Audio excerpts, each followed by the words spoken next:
The storm came down from the mountains without mercy, swallowing the land in white silence, and Cole Wilder had already learned that the West did not warn men twice.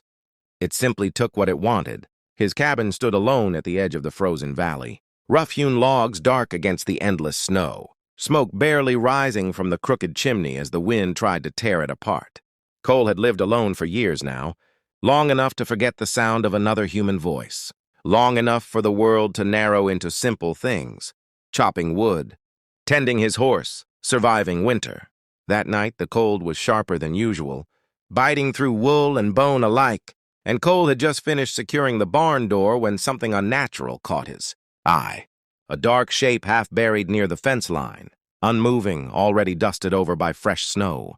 At first he thought it was an animal, another creature that had failed to outrun the storm, but then he saw the faint rise and fall of breath. Cole ran without thinking, boots crunching hard, heart pounding as he knelt beside the body. It was a woman, young, pale as the snow itself. Her lashes frosted, her lips blue, her coat too thin for a night like this.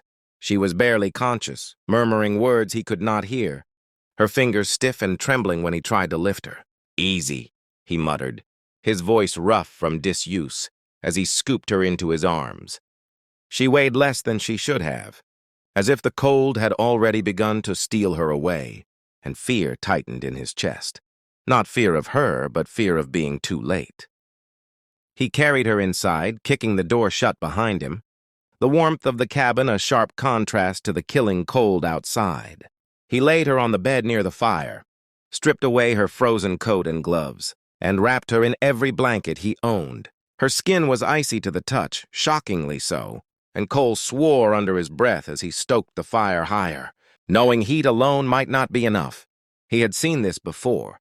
Years ago, when men froze on the trail, sometimes warmth came too fast and finished what the cold had started.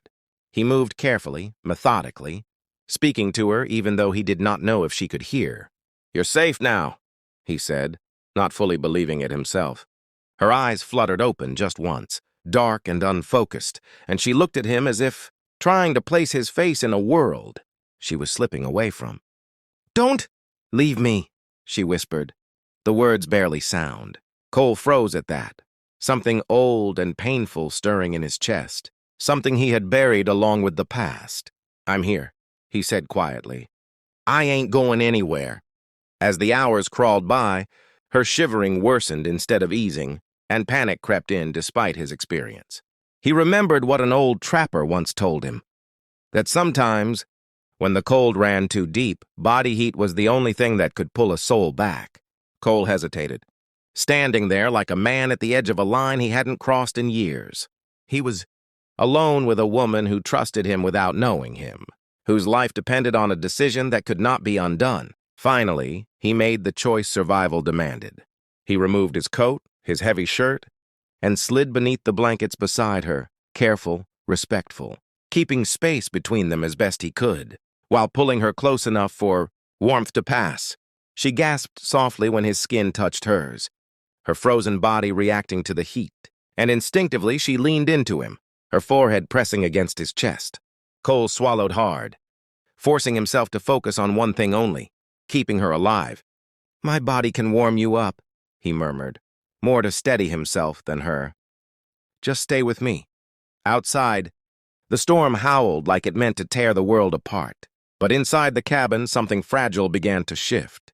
Her breathing slowly deepened, the violent shivers easing into smaller tremors, and color returned to her cheeks inch by inch. Cole stayed awake the entire night, listening to her breaths, holding her steady whenever fear threatened to rise. As dawn crept through the small window, pale and weak, she stirred again, her eyes opening fully this time. She looked up at him, confusion flickering across her face before settling into cautious awareness. "Where am I?" she asked. "You're safe," Cole replied. "You froze near my land. I brought you in." She tried to sit up, then winced, and he helped her gently, stepping back the moment she was steady, giving her space. "Thank you," she said, her voice stronger now, though something guarded lingered beneath it. Cole nodded, suddenly unsure of himself, unsure of what came next. She glanced around the cabin, at the simple furniture, the worn tools, The life of a man who survived without excess. "What's your name?" she asked. "Cole," he answered. "Cole Wilder." She hesitated, then said softly, "You can call me Evelyn."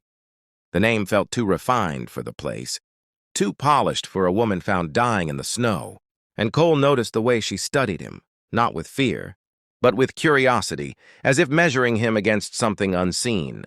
He offered her food, helped her drink warm broth, and watched as strength slowly returned to her movements. Still, questions lingered in the air between them. Why she had been out there alone, where she had come from, and why she carried herself not like a drifter, but like someone accustomed to command. When she finally stood by the window, staring out at the valley with a distant expression, Cole felt it again, that sense that fate had shifted its weight. He did not know it yet. But the woman he had pulled from the snow was no ordinary traveler, and the warmth he had given her would bind their lives in ways neither could escape. And as the narrator of this story, if you're feeling the pull of this moment, the quiet tension, the mystery forming between them, then make sure you subscribe to the channel, because what comes next will change everything when the truth of who Evelyn really is begins to surface, and Cole Wilder's lonely world collides with the power of the richest woman in the West. Morning did not bring peace, only a fragile calm stretched thin across the frozen valley, and Cole felt it the moment he stepped outside the cabin to split wood, the sense that the world had shifted while he wasn't looking. Behind him, inside the cabin, Evelyn moved quietly, no longer weak, her steps measured, her posture straighter than before, like someone who had remembered who she was. When Cole returned, he found her seated at the small table, hands folded, eyes sharp and thoughtful, studying the room as if committing every detail to memory. "You're stronger today," he said, setting the wood down. "The cold didn't win," she replied, and there was something firm in her voice now, something that hadn't been there before. She thanked him again, more deliberately this time, and Cole nodded, uncomfortable with gratitude he hadn't asked for. He told her she could rest another day before moving on. But at that, her gaze flickered, not fear, but calculation. "I won't be leaving just yet," she said. "Not until I know it's safe." Cole frowned. "Safe from what?" Before she could answer, the sound of distant hooves cut through the air, faint but unmistakable. Cole stiffened. No one rode this way without reason. He moved to the window, scanning the white horizon, and counted 3 riders approaching fast. Instinct took over. He reached for his rifle. "Stay inside," he said. Evelyn stood instead. "They're looking for me," she said quietly. Cole turned. "Who are they?" She met his eyes then fully, and in that look was power, control, and a weight of truth that made his chest tighten. "Men who don't ask questions," she said, "and men who won't stop until they get what they want." The riders stopped. Outside the fence, their coats heavy, their faces hard. One dismounted and called out, asking if Cole had seen a woman pass through.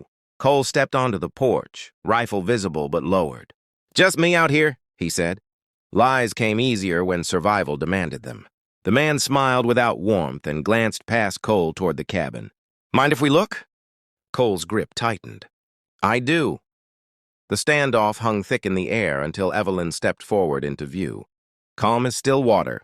"That's enough," she said. The men froze. One of them cursed under his breath. "Ma'am," the leader said, removing his hat slowly. "Your people have been worried." Evelyn's eyes hardened. "My people don't send armed men into storms," she replied. "They send messages."